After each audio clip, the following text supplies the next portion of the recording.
Over the past 40 years, autism representation in popular media has been very inconsistent to say the least.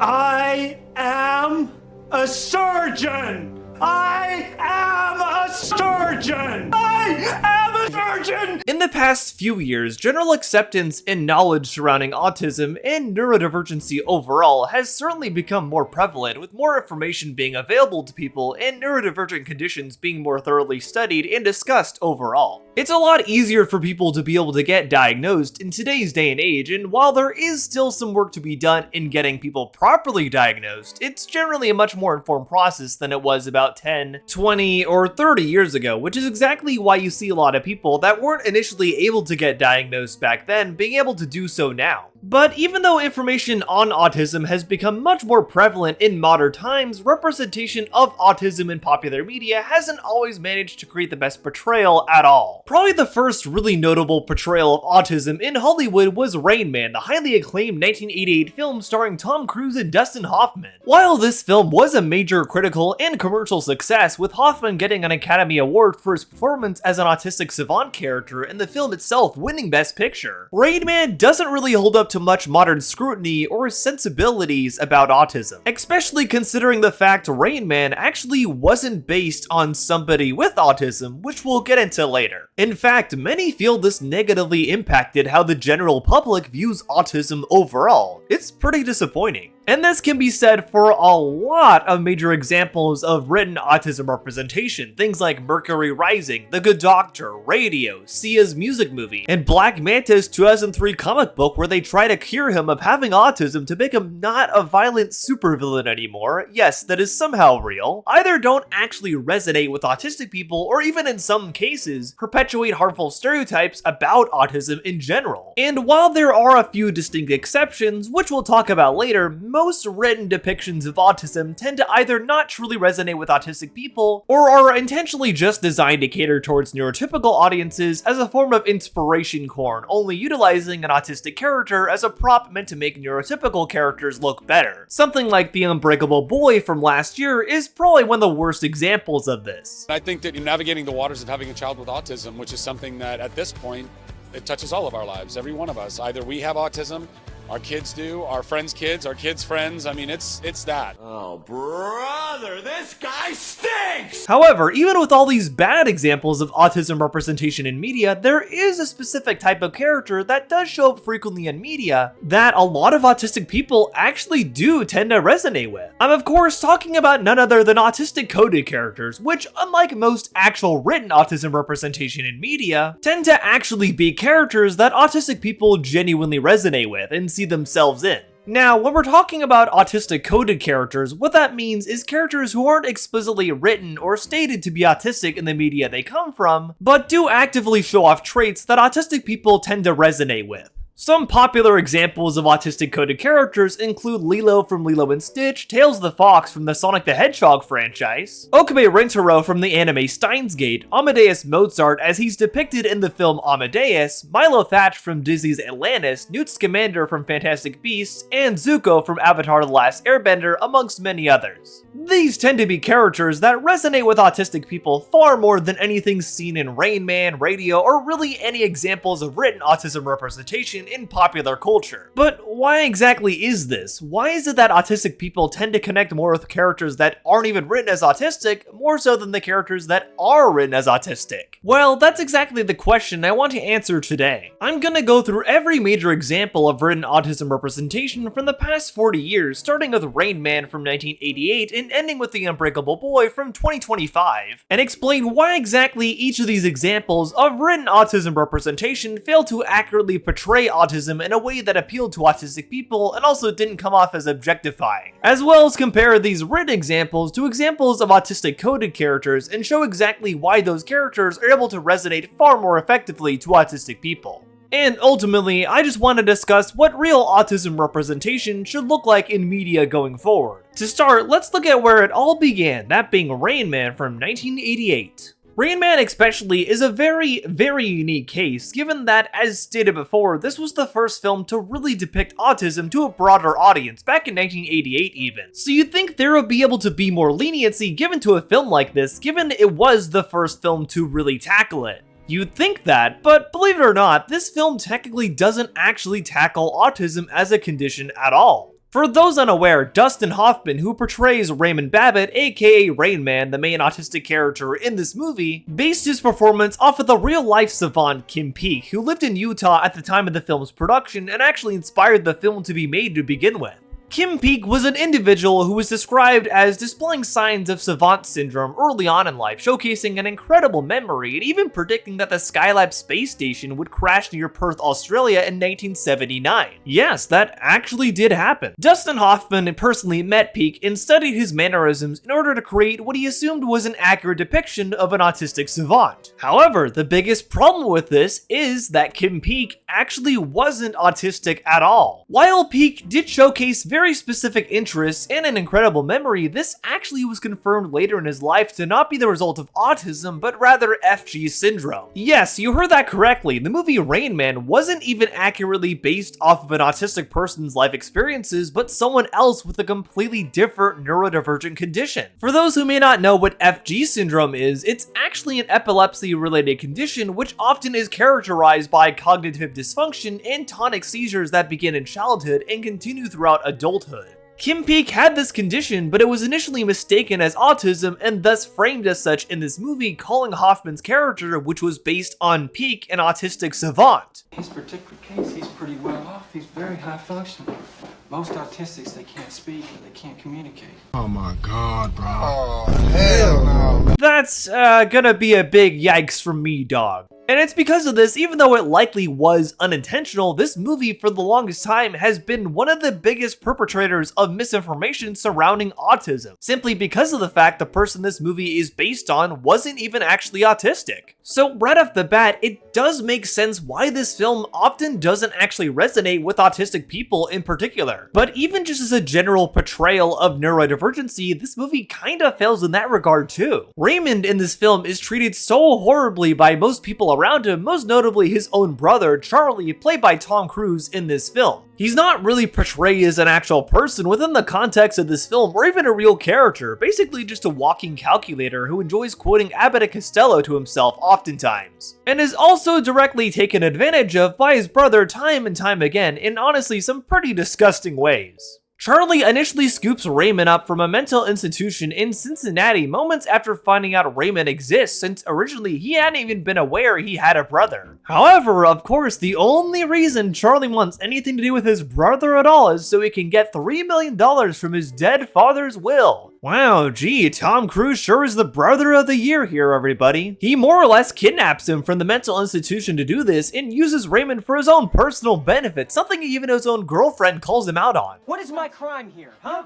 What is my goddamn crime? You use people. You're using Raymond. You're using me. You use everybody. There are so many moments where he consistently mistreats Raymond throughout this film. It is something he is never truly called out for in the movie's story either. For example, right after yelling at Raymond for not wearing underwear that he gave him, since it created a texture issue for Raymond, he discovers that he's very good at counting cards. And so of course, right away he changes his tune and drives the two of them to Caesar's Palace in Vegas so he can manipulate Raymond into playing at the casino so he can get a bunch of money off of his autistic ability to count cards. Wow, gee, really showing your integrity here, Tom. Also funny enough, the casino scene was parodied randomly in the Eminem music video for We Made You, and that imagery still lives rent-free in my head. Honestly, I'd rather watch that music video again than this movie. Raymond isn't really treated like a real character here whatsoever, and in a lot of ways, this movie started the trend of actors being able to gimmick themselves into getting Oscars for just simply doing a stereotypical portrayal of an autistic or neurodivergent character, without actually being neurodivergent themselves. Something that the movie Tropic Thunder very famously and very funnily called out. Hats off for going there.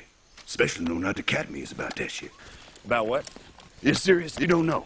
Everybody knows you never go full retard. Dustin Hoffman, Rain Man, look for act retarded. Not retarded. Count two picks, cheated cards. Autistic. Sure, not retarded. You went full retard, man. Never go full retard. He's out of line, but he's right. Ultimately, Rain Man is not a good portrayal of an autistic character, especially since it's not even based on an actual case of autism, and it really isn't something autistic people tend to connect with as a result. But even with this rather bad portrayal of autism from the 1980s, there actually was a very notable case of a good autistic coded character that many autistic people still do connect to and discuss to this very day. That character, of course, is none other than Ariel from the Little Mermaid. Ariel is a character I've discussed before here on the channel, specifically in my video talking about autistic coded characters from the Disney Renaissance. And she is a character that, despite coming out around the same time as Rain Man, has by far done a much better job at actually appealing to autistic people. This is something that even Ariel's own voice actress, Jodie Benson, has spoken about before, since she recognizes just how much of an appeal her character has to people on the spectrum. When I hear the story of a child who's never spoken before, whether it's on the spectrum of autism or Asperger's or whatever it may be. She's even met up with one of the stars of Love in the Spectrum before, who has openly stated she's a big fan of Ariel and Disney overall. Man, Jodie Benson just seems like a very sweet person in general. I think one of the biggest things that allows Ariel to be seen in a much better light by autistic people is that, unlike Rain Man, her hyperfixations are clearly highlighted and shown to the audience in a way that clearly portrays them as something that makes her stand out from everyone else in a good way. Things like her collection of things that she discovers from the human world that sink to the ocean floor, which clearly capture her curiosity and interest in a very deep way that doesn't really occur with any of her peers. With Rain Man, he clearly does have hyperfixations, but they aren't really dived into in this colorful and positive of a manner, and if anything, the things he's hyperfixated on, like Abbott and Costello and Jeopardy, are treated more as one-off jokes than anything else. By contrast, Ariel's hyperfixations are really given the proper time and care to be shown to the audience in a positive light, showing that even though she has vastly different interests from everyone else around her, that's not a bad thing in the least, and ultimately allows her to be much more open-minded than the people around her. It's a much more nuanced look at this sort of thing than what Rain Man was offering, so the big written autism representation movie of the 1980s wasn't really that great at representing autism at all. But hey, maybe the 90s were better at this. Let's take a look.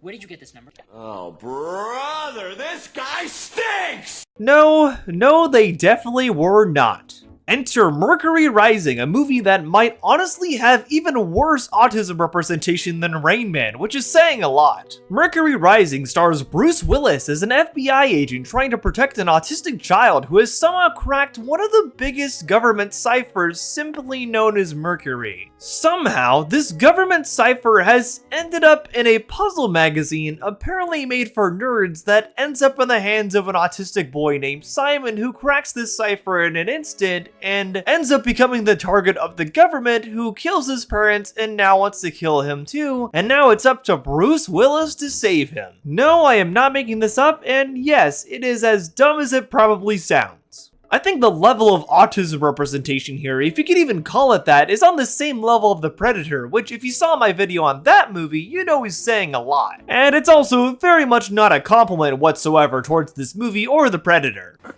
You know, a lot of experts say that being on the spectrum isn't really a disorder. It's actually the next step in the evolutionary chain. What you just said is one of the most insanely idiotic things I have ever heard. Simon, the autistic kid in this movie, is honestly even less of a character than Raymond was. He's barely in this movie too, weirdly enough, since most of it is just about Bruce Willis's character. Despite technically being the person who kicks off the plot of this entire movie, Simon has only about 30 minutes of screen time in this entire movie at most. And he's ultimately just treated as a MacGuffin that gets carried around by a lot of the other characters in this film from place to place. And much like Rayman, he also does contribute to the misinformed stereotype that all autistic people are savants, which isn't really the case at all. Autism is a spectrum, and when you've met one autistic person, you've only met one autistic person. Each person on the autism spectrum showcases it in vastly different ways than everybody else. It really looks like autism representation did not get much better going from the 1980s into the 1990s, and if anything, got even worse. However, even though Simon is a pretty blatantly bad example of autism representation from the 90s, especially in that of a young child, there is an example of an autistic coded character from the 1990s that also does just so happen to be a young child character that speaks to autistic people far better than Simon did.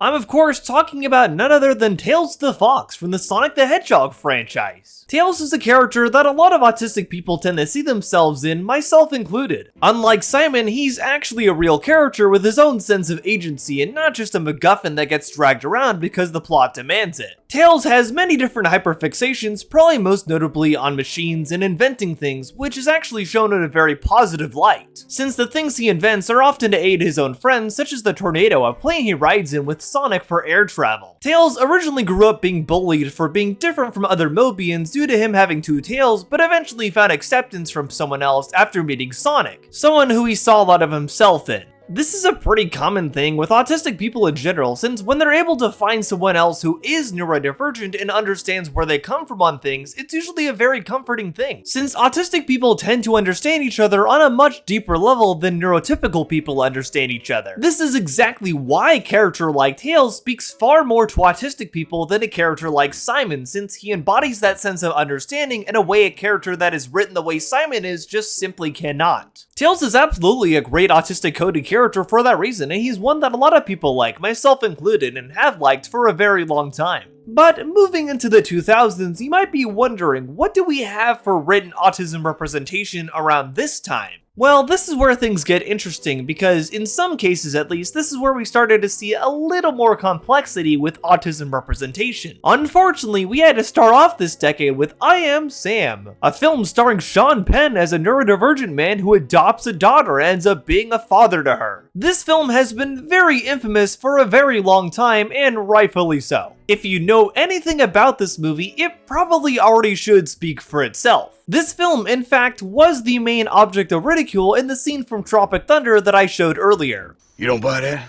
That's Sean Penn, 2001, I Am Sam. Remember? Went full hard. Went home empty-handed. This is probably one of the worst examples of neurodivergent representation out there, and if Sean Penn hadn't done such a great job as the villain in One Battle After Another last year, I'd probably pretty thoroughly dislike him after seeing this. Before doing this video, I was actually lucky enough to never have seen I Am Sam before, but now, unfortunately, that I have seen it, I see exactly what everyone means when talking about this movie. Sean Penn's character in this film, Sam Dawson, is infantilized by pretty much every single character and every single situation in this film at every single opportunity. The movie starts off showing him working at his Starbucks job and inevitably being infantilized by pretty much everyone there and treated like a baby. Then we cut to Sam arriving at the hospital, seeing his daughter being born from a homeless woman that he had sex with. And even here, when he's swaddling his own daughter, he's blatantly infantilized by the film's perspective as well. Even when Sam is in court trying to get custody of his own daughter, this film continually treats him as a joke. But I think the interesting thing about I Am Sam is that actually, in a way, it revealed the farce behind Oscar bait type performances of neurodivergent characters by neurotypical actors. Unlike Rain Man or even Mercury Rising, the main character in this film actually is the neurodivergent character, being played in a pretty full-dived way by Sean Penn. He doesn't have someone like Tom Cruise or Bruce Willis playing a neurotypical character alongside him to quote-unquote balance out his performance. And because the disabled character is the main character here, this essentially revealed the farce behind how the Academy and Hollywood views neurodivergent characters in their films. While Dustin Hoffman won Best Actor for playing a neurodivergent character paired with a neurotypical character in Rain Man, Sean Penn didn't win a single award for his performance as a neurodivergent main character in I Am Sam. And this showed that ultimately Hollywood wasn't wanting to see any kind of neurodivergent representation unless it was paired with a neurotypical character and could be used intentionally to lift up or highlight something in the neurotypical character, rather than letting it be the neurodivergent character's full story. And because I Am Sam is the neurodivergent character story and Sean Penn took the same kind of acting approach as someone like Dustin Hoffman in Rain Man, this farce was revealed. I think this movie sort of represents a turning point where a lot of people finally began to wake up to how Hollywood views neurodiversity in general. Of course, not everyone woke up here at this moment, but there were a good chunk that finally began to recognize just because of how blatantly awful I Am Sam was. Which, to a degree, would be reflected in other movies that would come out later on, and in some ways it would not, which we'll get into later. But even though I Am Sam was basically the straw that broke the camel's back with this kind of movie, were there any good autistic coded characters from the 2000s instead? In fact, there were quite a few, and believe it or not, by the time the decade had ended, there had finally been one singular example of actually good written autism representation in a rather unusual place. First up, for autistic coded characters, this is where a lot of very good examples began popping up, such as Lilo from Lilo and Stitch, Milo Thatch from Disney's Atlantis, Robert Graysmith, who is Jake Gyllenhaal's character in the movie Zodiac, Maya Fey from Ace Attorney, and also Ema Skye as well, and Silver the Hedgehog from the Sonic the Hedgehog franchise. Probably the big thing is that, once again, compared to Sam and really all the other autistic characters I've already talked about, these characters are actually all real characters. They are fully developed and are far more relatable to autistic people than somebody like Sam. Lilo is a young girl ostracized by her peers and has very niche interests such as being very into Elvis Presley and is also dealing with the struggles of being part of a broken family in need of repair. Milo Thatch is an incredibly earnest and heartfelt linguist who has always been hyperfixated on lost civilizations and the possibility of discovering them. And while the crew he travels with to get to Atlantis initially just sees him as an obsessed nerd, they learn to appreciate him over time as a person, and they accept him as part of their crew, another explorer in their midst, who is often able to use his unique way of thinking to help them get through different situations. Milo especially is one of my personal favorite autistic coded characters since there's a lot of different things of myself that I see in him. In a similar way, Robert Graysmith in Zodiac is a cartoonist working for a newspaper during the time the Zodiac Killer is active in the 1970s. And he is actually able to use his very specific knowledge on certain subjects to aid the police during their investigation. The thing in Zodiac, though, is that the film doesn't just portray him as a savant, which is a trap that a lot of other media featuring autistic characters definitely falls into. He's shown as a very humanized character, going on dates, having a family he cares for, and being able to communicate with others in a way that is unusual but not seen as unordinary. Maya Fey and Ema Skye are both strong, neurodivergent coded women in the Ace Attorney series, and show a lot of resolve and definitely very particular hyperfixations, such as Maya's hyperfixation on the Steel Samurai and Ema's hyperfixation on forensics, which eventually becomes her career. Both of them definitely throw themselves into their interests, but this isn't really portrayed as a bad thing whatsoever, and it's really just shown as something that makes them, them. And Silver the Hedgehog is very much an autistic coded character, although I think you could argue more specifically ADHD coded, since despite making mistakes and also being very easily manipulated as a neurodivergent person, which unfortunately is something that I can also relate to, always manages to stick up for what is right. But I think the most interesting thing about the 2000s in terms of autism representation is that we got our first ever actually well-written autistic character. This would be none other than Max from the Australian stop-motion adult animated film Mary and Max. Max is a middle-aged Jewish man in this film who lives in New York and is diagnosed with autism much later in his life, and ends up becoming pen pals with a girl named Mary who lives in Australia. Eventually, after discovering Max is autistic, Mary, having been his pen pal for pretty much her entire young life at this point, decides to do her college thesis on him and attempt to cure his autism, which of course upsets him, and rightfully so. This is a very crucial point in the film because not only does it tell the viewer that Max is perfectly fine the way he is and he shouldn't be pitied or looked down upon, but it also shows the audience that Mary was wrong to think he should be neurotypical instead of neurodivergent. This is exactly what essentially all the other movies I've discussed here that also have autism representation completely lack. They all treat the autistic character as someone who should be pitied or must depend upon a neurotypical character since they can't change who they are. Mary and Max is the first and really one of the only films to actually show an autistic character being completely comfortable being who they are, and showcasing that they should be allowed to be able to see things from their point of view and shouldn't really be infantilized or made fun of for that whatsoever. So finally, after almost 20 years of terrible autism representation, we finally had actually good written autism representation, albeit from a rather niche Australian animated film made for adults. So, did the grand old United States learn from Mary and Max and decide to change how they portray autism in popular media? Nope.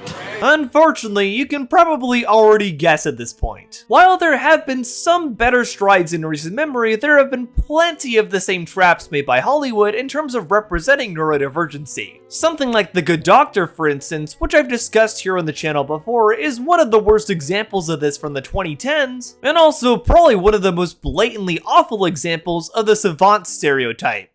This show features Sean Murphy, a young autistic man who's put in place as a surgeon at a local hospital, because apparently one of the lead doctors there recognizes that he's a savant, and he wants to be able to use Sean's autism powers that he has to be able to perform every surgery accurately, apparently. But inevitably, this show constantly objectifies Sean and really doesn't treat him like a real character whatsoever. There's an episode where they try to act like him being autistic means he's transphobic automatically by default for some reason. That's a penis. She's not a girl, he's a boy. Stop saying that. I'm not a boy, I'm a girl. You're transgender? Yes. How do you know you're supposed to be a boy? I am a boy.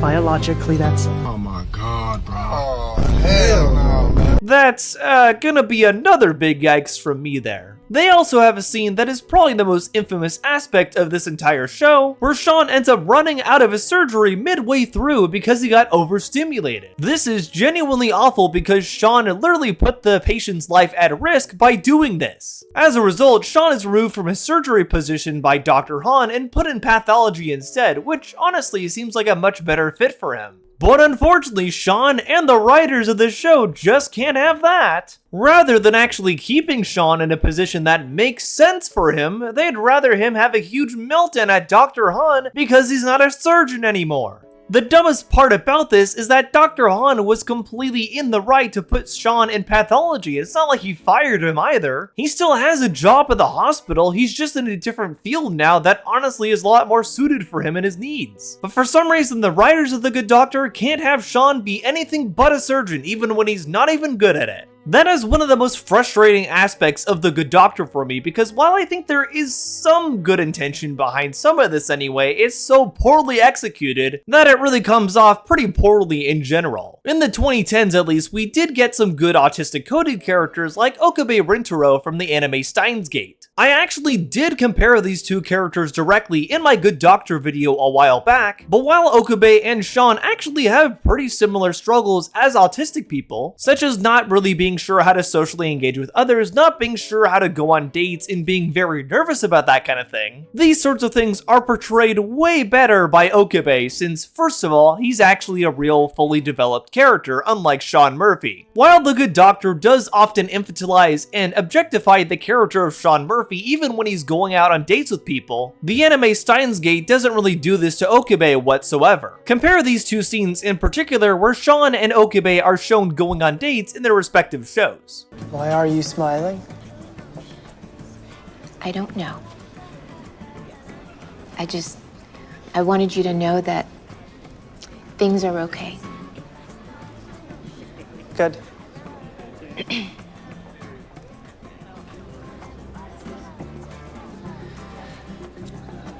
I saw a movie last weekend. Which one? Was it good? What kind of movies do you like? Do you remember the first time the two of us met? That amazingly chivalrous stunt you pulled? Those wannabe paparazzi were swarming all over me with their cameras and stuff. I was terrified and you jumped in to defend a complete stranger. Oh, yeah. Sorry for all the trouble. Why are you apologizing? Because I look like a girl. People always make a big deal out of it. What you look like is neither here nor there. People are idiots. The genuine you transcends that rot. You have no idea what hearing those words meant to me then. For the first time, I felt like a real person. It stuck with me. Made me fall for you. Hey, you would have heard it from someone eventually. The way things are portrayed for Okabe and Ruka in terms of Steins on their date is far more human than it is with Sean and his date. This is portrayed in a way that connects far more to an audience than something like The Good Doctor did. It's clear that even though there have been some strides in autism representation, many of the same mistakes are still being made. Currently in the 2020s, the three main examples of explicit autism representation we have are Love on the Spectrum, Music, and The Unbreakable Boy. Now, Love on the Spectrum is an interesting case because, as you might recall, I discussed this show a while back, specifically comparing it to Punch Drunk Love. While I wasn't really big on this show when I originally viewed it, specifically due to how I felt it framed the autistic people showcased on it, I think my view on it has softened a bit over time. I'm still definitely mixed on it, but I think especially having seen far worse autism representation in recent months, it's definitely a lot easier for me to look more kindly at Love at the Spectrum. One person who I've talked to about this before, who I've also featured on the channel before, is my good VTuber friend Dejavudea, who a lot of you might recall that I featured on my video discussing anime and neurodivergent representation. She wanted to talk about her experience with Love on the Spectrum here and how it helped her feel validated as an autistic woman who is also now engaged as of recently, so I'll play exactly what she wanted to say here. Hi everybody, my name is Dejavudea, the Millennial Magical Girl VTuber. I'm a full-time streamer over on Twitch, and I am diagnosed with autism spectrum disorder, among other spicy brain things. We play a variety of games over on Twitch, but we have a big focus on community and bringing people together.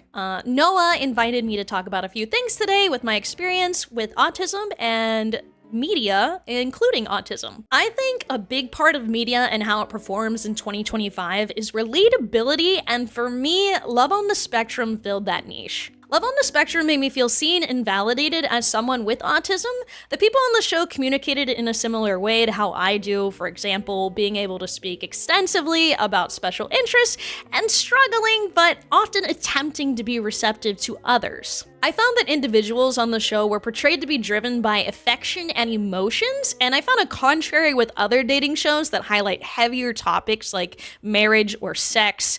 And this is just something that I personally enjoyed and made the show feel a little bit more lighthearted and endearing.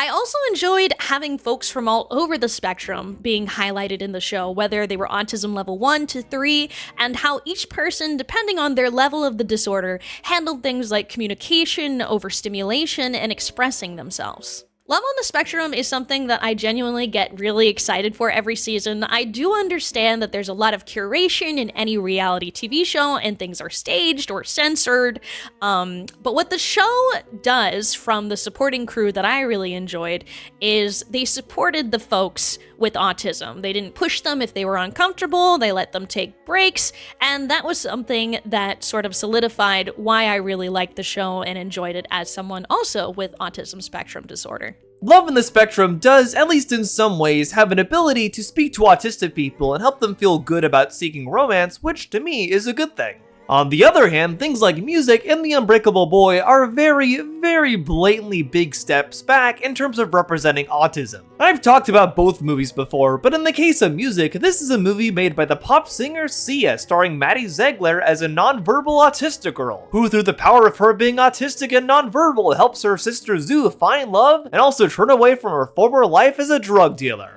Hey look guys, this autistic sister of mine made me become a better person by me using her as a step stool. This film is pretty detestable for a lot of reasons, its biggest aspect being its autistic character and how it blatantly objectifies the character of Music overall, only having her exist to boost up the neurotypical characters around her. Perhaps even worse about that is, of course, the fact that Maddie Ziegler is not an autistic person and ended up getting an idea of how she should be playing an autistic character by watching Leonardo DiCaprio's character in What's Eating Gilbert Grape and also videos of autistic children having meltdowns recorded by their parents on YouTube. That's gonna be the third yikes from me there. But what makes this even worse is that actually autistic actresses did audition for the role of Music in this movie. But instead of actually casting an autistic actress and giving one of them a shot in a role that would make sense for them, Sia just went with Maddie, someone she'd already worked with previously in different music videos of hers. To make matters even worse, when autistic people voiced concerns towards her and how the movie was developing on Twitter, Sia shot back at them and didn't take any of their criticism at all, even just outright insulting some of them too. Ironically enough, not long after the movie came out and was a giant critical and commercial failure, Sia herself was diagnosed with autism, which made her actions during all of this even more of a cruel irony. And last but definitely not least, we have The Unbreakable Boy, a movie I already talked about last year and stars Zachary Levi as a dad of an autistic child named Austin, which is even more deplorable when you know the fact that Zachary Levi is someone who thinks vaccines cause autism. Boo! Wow, gee, I really went with the best possible option for a lead actor here, guys. I've already discussed this movie at pretty extensive length before, so if you'd like to see my general thoughts on The Unbreakable Boy, I recommend checking out this video here.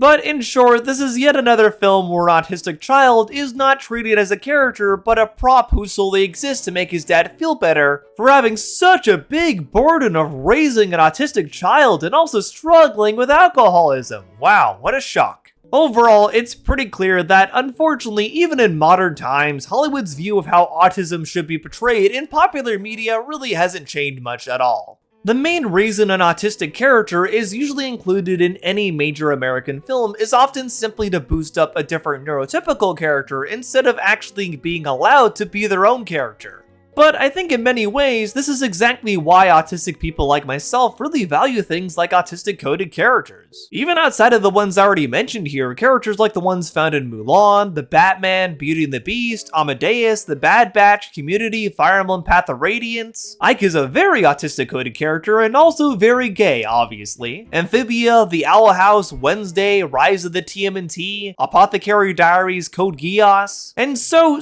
many more really speak to those like myself. So even though autism representation in popular media may be a little shaky, I'm very glad we have plenty of great autistic coded characters. I am more than happy to keep looking to characters like this. And I do hope in the future Hollywood will take notes on how to properly represent autism in general. I guess time really will tell on that. But what do you think? Am I wrong? Am I a gay woke furry? Let me know in the comments below. Regardless, I hope you enjoyed this video or learned something new from it. If you like this video, be sure to give it a like and also consider subscribing as well. I do lots of videos like this in general, often talking about film, animation, and video games, so if you like this video, you'll probably like the other videos I have planned as well. You can also join my Discord to hang out with like-minded film and animation fans overall. And you can follow me on all my socials too, all the links are down in the description. Special thanks to all my patrons and YouTube members who pitch in with the extra monetary effort to keep me doing what I do here. I appreciate you all a ton. And I appreciate the rest of you for coming to the end of this video. Hope you enjoyed it or learned something new from it. But for now, I've been Otterly Noah, and I'll see you on the other side. Bye!